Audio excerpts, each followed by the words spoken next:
अस्सलाम वालेकुम नाज़रीन, मैं हूं हमजा एहसान और आप मुझे फेसबुक और यूट्यूब पर देख रहे हैं।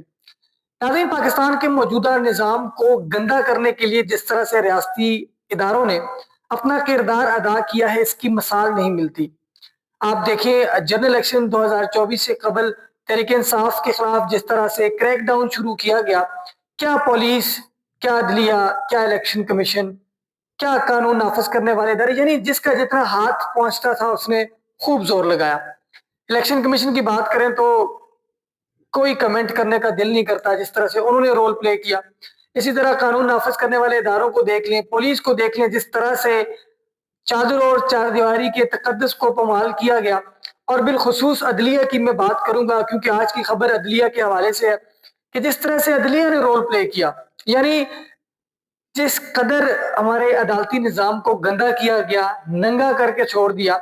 और जस्टिस काजी फैज ईसा का स्या बाप तो सबको याद होगा। मैं ज्यादा उस पर बात नहीं करूंगा, मैं कोई कमेंट नहीं करूंगा। जिस तरह के फैसले उन्होंने किए, ना सिर्फ उन्होंने हमारी अदलिया की साख को नुकसान पहुंचाया, बल्कि अपना भी मुस्तकबिल तबाह किया। अब देखिए, अब जहां भी होंगे, वो जिस हाल में भी होंगे, मेरा नहीं ख्याल कि वो खुश होंगे, वो अपने आप को महफूज समझ रहे होंगे। और उसके बाद फिर अवाम की तरफ से जो रिएक्शन आया, वो आप लोग सबने देखा।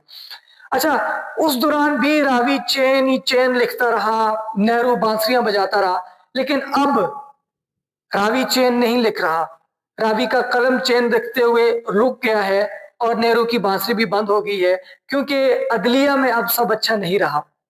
अदलिया के अंदर से अब आवाजें उठना शुरू हो चुकी हैं। आपको याद होगा हाई कोर्ट के 6 जजेस का वो खत, और उसके बाद अब दोबारा से 5 जजेस ने खत लिखा है। यहाँ पर जो खबर है वो बहुत इंटरेस्टिंग है। जो हाई कोर्ट के, इस्लामाबाद हाई कोर्ट के जो चीफ जस्टिस हैं, जस्टिस आमर फारूक, उनको सुप्रीम कोर्ट में भेजा जा रहा है। प्लान मुकम्मल है, तैयारी मुकम्मल हो चुकी है। और अब यहाँ पर मसला ये बन चुका है कि जो पीछे सीनियर मोस्ट जजेस हैं, जो कि 26वीं आईनी तरमीम के तहत उन तीनों सीनियर मोस्ट जजेस में से किसी एक को chief justice Islamabad high court लगना है, वो हुकूमत के मिजाज के नहीं है।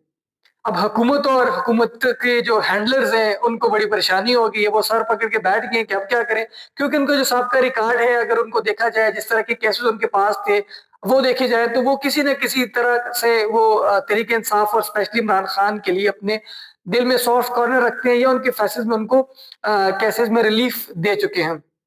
अब यहाँ पर मसला ये है कि अब इन तीनों में से अगर किसी को भी लगाते हैं तो फिर वो तो आउट ऑफ कंट्रोल होंगे, और उनमें से एक तो बड़े सख्त और बड़े स्ट्रॉन्ग नैरेटिव के हामी जज हैं, और इसी तरह बाकी 2 जजेस जो है वो भी जो है वो अपने समझौता नहीं करते, किसी भी तरह से कॉम्प्रोमाइज नहीं करते, और बड़ा सख्त स्टैंड होता है उनका। तो अब तैयारी ये की जा रही है कि लाहौर से मंगवाया जाए, यानी इम्पोर्ट किया जाए। अब इस्लामाबाद हाई कोर्ट का जो चीफ जस्टिस होगा वो लाहौर से इंपोर्ट किया जाएगा। और वो चीफ जस्टिस कौन होगा, इस पर मैं अगले व्लॉग में आपसे डिटेल में बात करूंगा। जस्टिस आमर फारूक, चीफ जस्टिस आमर फारूक क्यों जा रहे हैं सुप्रीम कोर्ट, इस पर भी आपको डिटेल से बात बताएंगे। लेकिन यहाँ पर बड़ी इंटरेस्टिंग चीज मैं आपके साथ शेयर करने जा रहा हूँ कि जब एक सूबाई हाई कोर्ट का जो जज लगता है, वो जज लगने से पहले हल्फ उठाता है। यानी जिस दिन उसकी अपॉइंटमेंट होती है तो जाहिर सी बात है, हल्फ बर्दारी तकरीब होती है। अगर आप गूगल पर या कहीं पर भी अगर वो हल्फनामा पढ़े, तो वो खास तौर पर उस हाई कोर्ट का नाम लेकर अपना हल्फ उठाते हैं कि मैं इस हाई कोर्ट का जज लगने जा रहा हूँ, मैं अपनी तमाम तरह जिम्मेदारियां जो है वो अल्लाह को हाजिर नजर करते हुए जो भी है फैसले करूंगा। यानी वो उस मखसूस कोर्ट का नाम लेता है। फॉर एग्जाम्पल, बलोचिस्तान अगर हाई कोर्ट का कोई जज लगता है तो वहां पर बाकायदा तौर पर बलोचिस्तान हाई कोर्ट का नाम मेंशन होता है। इसी तरह इस्लामाबाद हाई कोर्ट या Sindh high court, Peshawar high court, तो वो वहां पर मेंशन होता है। अब यहाँ पर सीन ये है कि जब लाहौर से आएंगे चीफ जस्टिस साहब, तो वो जो है वो हल्फ नहीं उठाएंगे। अगर इस बुनियाद पर कि क्योंकि हल्फ तो एक दफा ही होता है, क्योंकि जाहिर सी बात है जज हैं तो हल्फ एक दफा होता है, उन्होंने उठा लिया, चाहे वो पेशावर हाई कोर्ट को उठाएं या बलूचिस्तान हाई कोर्ट को उठाएं, तो वो उनकी ट्रांसफर हो सकती है। तो फिर ये बताएं कि जब कोई जज सुप्रीम कोर्ट आता है, फिर वो क्यों हल्फ उठाता है? ऑब्वियसली वो भी जज रहा होता है पहले, उसने भी कहीं ना कहीं किसी कोर्ट के अंदर जज के फराइज सर अंजाम दिए होते हैं, तो फिर वो नए सिरे से हल्फ जो है वो क्यों उठाता है? तो ये बड़ी इंटरेस्टिंग सी चीज है जो नए चीफ जस्टिस इम्पोर्ट होने जा रहे हैं।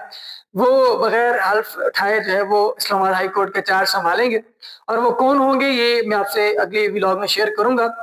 اور جب عمر فاروق صاحب جائیں گے سپریم کورٹ تو آبویس سی بات ہے وہ حلف اٹھائیں گے، یعنی سپریم کورٹ جو جج جائے گا وہ حلف اٹھائے گا، لیکن جو اسلام آباد ہائی کورٹ آئے گا وہ حلف نہیں اٹھائے گا۔ یہ بڑی انٹرسٹنگ سی بات ہے۔ بہرحال دعا کرتے ہیں کہ اللہ پاک اس ملک پر نظر کرم کریں، ہمارے حالات بہتر ہوں۔ ہم ٹرک کی بتی کے پیچھے لگے ہوئے ہیں، نہ جانے کب تک لگے رہیں گے، کیونکہ قانون کا جس طرح سے ستیہ ناش کر دیا انہوں نے، اس کی مثال نہیں ملتی، کہیں پر بھی نہیں ملتی۔ آپ کمزور سے کمزور اگر کسی جمہوری ملک کو دیکھ لیں جس کی جمہوریت بہت ہی کمزور ہے، وہاں بھی عدلیہ بہت سٹرانگ ہے، اور ہمارا ایک ملک ہے کہ جہاں پر عدلیہ کو جو ہے وہ کھلواڑ سمجھا ہوا ہے، جس کا جو جی جاتا ہے وہ فیصلہ بنا دیتا ہے، جس کا جو جی چاہتا ہے وہ اپنی مرضی سے جو ہے وہ چیزیں کر رہا ہوتا ہے۔ بہرحال اللہ پاک سے دعا ہے کہ اللہ پاک اس ملک کا حامی و ناصر ہو اور ہمارے حالات کچھ بہتر ہوں، کیونکہ لاسٹ ٹائم ایک رپورٹ آئی تھی مزید 25% جو ہے وہ یوتھ پاکستان کی وہ بیرون ملک جو ہے وہ جا رہی ہے، ویزے اپلائی کر رہی ہے، فورن ایمبیسی میں آپ جائیں تو آپ کو 2-3 دن تک تو نمبر ہی نہیں آتا آپ کا، اتنی لائنیں لگی ہوتی ہیں آپ کی۔ تو مجھے سمجھ نہیں آ رہی کہ اس ملک کا فیوچر کیا ہوگا اور کیسے سنورے گا، کون سنبھالے گا اس ملک کا، اور کیا ہوگا۔ اگلے ولاگ میں آپ کو بتاؤں گا کہ چیف جسٹس کون ہے جو اسلام آباد ہائی کورٹ میں امپورٹ ہونے جا رہے ہیں، اور وہ ان کا بیک گراؤنڈ کیا ہے اور وہ کہاں سے تعلق رکھتے ہیں۔ آبویسلی آپ سمجھ گئے ہوں گے، کیونکہ اگر 26ویں آئینی ترمیم کی بات تھی تو پھر انہی 3 ججز میں سے کسی ایک کو ہونا چاہیے تھا، لیکن ایسا نہیں ہو رہا۔ بہرحال دعا کرتے ہیں کہ جو بھی ہو اچھا ہو، اس ملک کے لیے اچھا ہو، اس کے فیصلے اس ملک کے لیے ہوں، اس عوام کی فلاح و بہبود کے لیے ہوں۔ اب تک کے لیے اتنی اجازت دیجیے، اللہ حافظ۔